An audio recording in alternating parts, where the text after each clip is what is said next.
الحمدللہ رب العالمین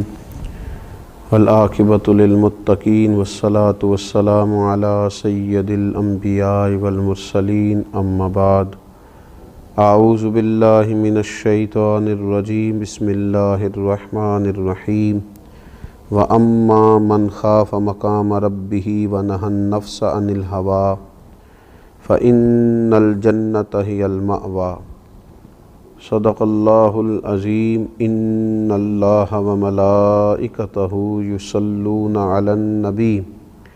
یا ایہا الذین آمنوا صلوا علیہ وسلموا تسلیما۔ اللہم صل علی سیدنا ومولانا محمد معدن الجود والکرم وآلہ وصحبہ وبارک وسلم۔ حمد و صلاۃ کے بعد اللہ تبارک و تعالیٰ نے انسان کو اس کی جائز خواہشات کو جائز طریقے سے پورا کرنے کی نہ صرف اجازت دی ہے بلکہ اس کی تعریف بھی فرمائی ہے اور ایسے کاموں پر اجر کا بھی اعلان فرمایا ہے۔ اگر کوئی شخص جائز کمائی کماتا ہے، جائز ذرائع رزق کمانے کے حاصل کرتا ہے تو اس کی تعریف کی گئی ہے۔ کوئی نکاح کرتا ہے تو اس کی اسلام نے نہ صرف یہ کہ تعریف کی بلکہ اس کی اللہ تبارک و تعالیٰ نے اس رشتے کو اپنی نشانیوں میں سے ایک نشانی قرار دیا۔ خواہشات کو جائز طریقے سے پورا کرنا اور جائز طریقے سے اپنی ضروریات کا حصول کرنا دین اس کی بہت زیادہ سپورٹ کرتا ہے اور ایسے لوگوں کی تعریف کرتا ہے اور ایسے لوگوں کی حمایت کرتا ہے۔ لیکن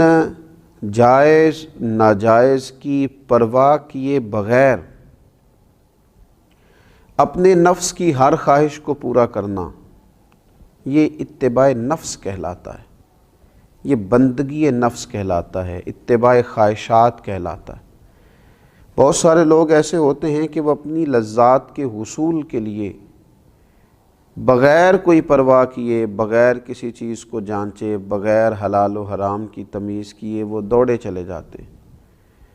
اور اس قدر زیادہ اپنی خواہشات کی پیروی کرتے ہیں کہ یہ ان کا اتنا بڑا روحانی مسئلہ بن جاتا ہے کہ وہ ان کے دیگر تمام معاملات کو متاثر کرتا ہے۔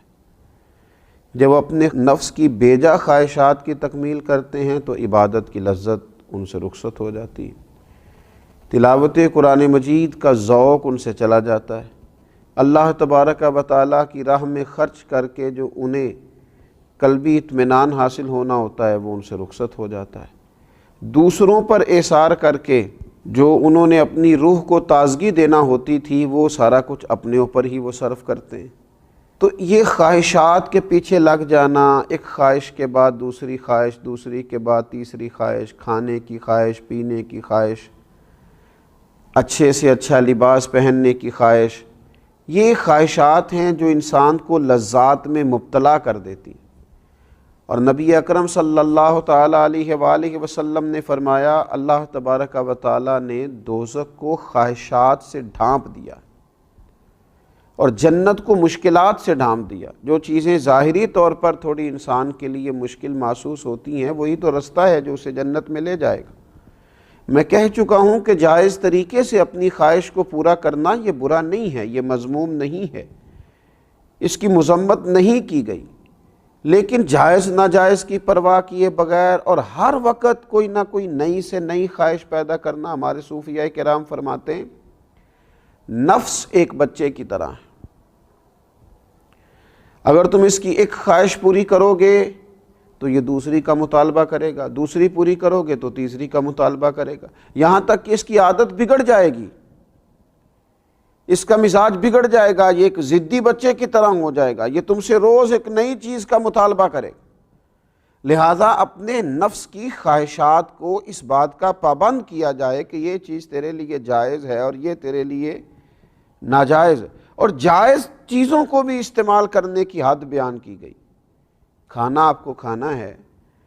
اور آپ کے لیے جائز ہے، لیکن آپ اتنا کھانا کھا لیں کہ وہ آپ کے لیے تکلیف کا باعث بنے، تو یہ نفس کی وہ خواہش ہے جو اگرچہ جائز طریقے سے پوری کی گئی لیکن وہ تکلیف کا باعث بنی۔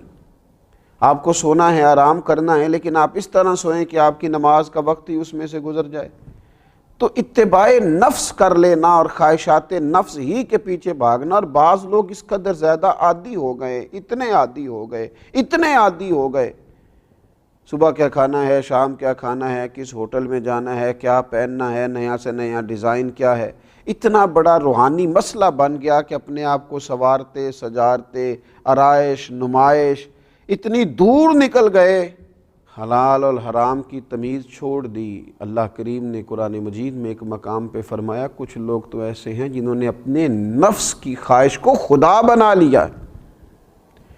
اسی کی پرستش کرتے رہتے ہیں، خواہشات نفس کے پیچھے ہی بھاگتے رہتے ہیں، ایک ایک کر کے اپنی خواہشات کو قابو کیا جائے۔ اور اگر تھوڑا سا محنت کی جائے، تھوڑی سی جد و جہد کی جائے، تھوڑی اپنے اوپر توجہ دی جائے، کچھ چیزوں کا خیال رکھا جائے،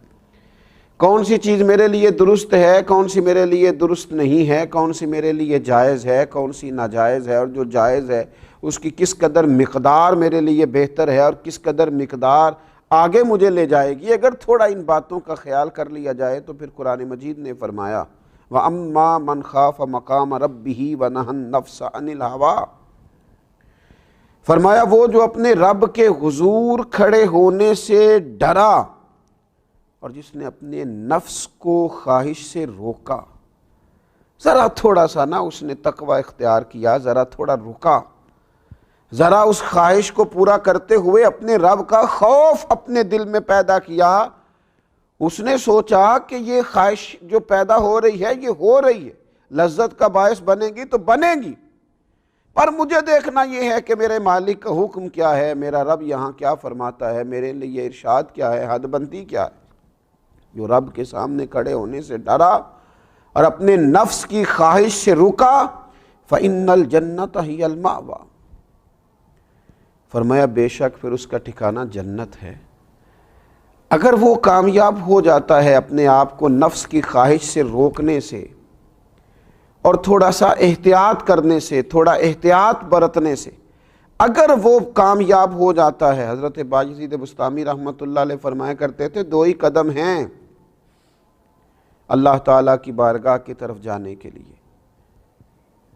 دو ہی قدموں کا فاصلہ ہے اس کو پانے کے لیے، دو ہی قدم ہیں جو اس کی بارگاہ کا قرب بندے کو دے دیتے۔ حضور وہ کیا، یہ کس طرح سے، اتنی آسانی سے؟ تو آپ فرمانے لگے تو ایک قدم اپنے نفس کی خواہشات پہ رکھ دے، اگلا قدم تیرا رب کریم کے قرب کے سفر کی طرف لگ جائے گا، تو اس رستے کا مسافر بن جائے گا، تیرا وہ رستہ ہو جائے گا جو تجھے اس کی بارگاہ کی طرف لے جائے گا۔ تو یہ روحانی بیماری ہے خواہشات نفس،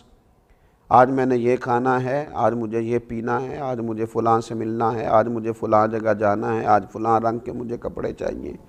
آج ایک فلاں نیا فیشن میں نے دیکھا ہے مجھے وہ کرنا ہے، آج مجھے خوبصورت لگنے کی کوشش کرنی ہے، آج مجھے دوسروں کی نظر میں بھلا محسوس ہونا ہے، اب مجھے دیکھنا ہے کہ کس طرح میں لوگوں سے منفرد ہو سکتے۔ نفسانی بیماری ہے،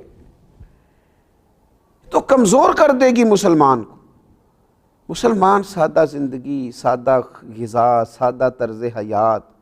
اپنے رب کے ساتھ تنہائی، اس کی بارگاہ میں دعائیں، سجدوں کی کثرت، تلاوت قرآن مجید،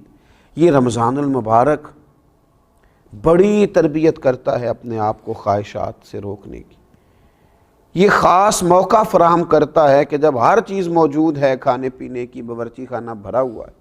لیکن اس کے باوجود نہیں جا رہا، اپنے آپ کو خواہشات سے روکا ہوا ہے، تو اس کو پورے سال کے لیے اپنی طبیعت پر لاگو کرے اور خواہشات کو ایک ایک کر کے کم کیا جائے۔ پوری دنیا کے اندر جو غریبی بہت زیادہ ہے، آزمائش بہت زیادہ ہے، تنگ دستی بہت زیادہ ہے، حتیٰ کہ بنیادی ضروریات سے لوگ بیچارے محروم ہیں۔ آپ دیکھیے لوگوں کو کھانے کو روٹی نہیں ملتی، پہننے کو کپڑا نہیں ملتا، صحت جیسی اہم ضرورت سے